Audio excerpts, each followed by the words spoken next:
भारत पाकिस्तान के बीच लगातार चल रहे तनाव के बीच इंडिया न्यूज़ जगह जगह से अंतर्राष्ट्रीय सीमा और लाइन ऑफ कंट्रोल के इलाके से आपको हर ग्राउंड रिपोर्ट बता रहा है। इस समय हम पहुंचे हैं अंतर्राष्ट्रीय सीमा के सुचेतगढ़ सेक्टर में और यहां इस तरफ की तस्वीरें आपको दिखाऊंगा। जिस जगह हम खड़े हैं यहां से पाकिस्तान की दूरी महज 500 मीटर की है और यहाँ पर धड़ल्ले से लोग अपनी ज़मीनों से, खेतों से जो है अपनी फसल की कटाई करके उसे अपने घर पर पहुँचाने के लिए काम कर रहे हैं। दरअसल अब ये फसल पक चुकी है और शरारती पाकिस्तान जो है उसकी नापाक हरकतें रुकने का नाम नहीं लेती। तो इस चीज़ का डर है कि कहीं पाकिस्तान अगर फायरिंग करता है तो यकीनन कोई बड़ा नुकसान जो है वो हो सकता है। फसल जो खेतों में है उसको आग लगने की आशंका बनी रहती है। मेरे साथ कुछ लोग हैं, उनसे भी बात करेंगे, मगर पहले तस्वीर में आपको यहाँ की बताऊंगा। जिस जगह हम खड़े हैं यहाँ से महज कुछ ही दूरी पर ये इस तरफ अगर आप देखें तो ये अंतर्राष्ट्रीय सीमा का इलाका है, जहाँ पर आपको तारबंदी जो है वो साफ दिख रही होगी। इसी तारबंदी के दूसरी तरफ पाकिस्तान की चौकियां हैं और इन पाकिस्तानी चौकियों में कहीं ना कहीं कोशिश पाकिस्तान की रहती है कि आतंकियों को छुपाएं और आतंकियों के ज़रिए जब घुसपैठ करवानी हो तो घुसपैठ करवाई जा सके।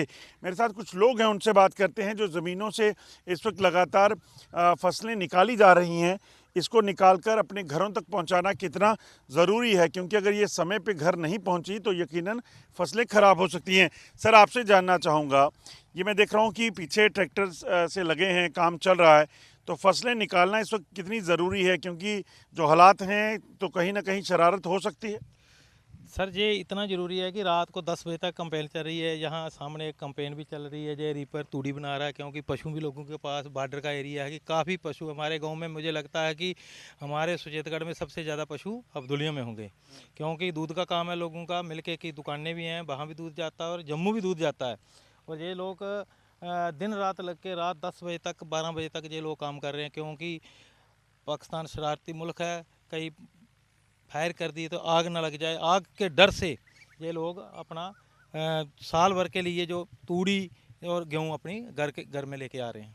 ये दरअसल इस पूरे जो 6 महीने की मेहनत होती है किसान की, उसके लिए ये बेहद ज़रूरी है। आप देखेंगे लगातार काम चल रहा है और तस्वीरें में आपको बताऊं कि वहाँ गेहूं को निकालकर फिर उस गेहूं को इस ट्रैक्टर में भरकर, आप देखेंगे ट्रैक्टर लोड हैं और इन ट्रैक्टर्स में भरकर बोरियों में बंद कर इन्हें अपने घरों में पहुंचाया जा रहा है, ताकि अगर पाकिस्तान कोई फायरिंग करे, नुकसान पहुंचाने की कोशिश करे तो लगातार उसको जवाब दिया जा सके। लगातार आप देखेंगे खेतों में किसान लगे हुए हैं, ट्रैक्टर्स के ज़रिए, मशीनों के ज़रिए इस फसल को निकालने का काम जो है वो जारी है।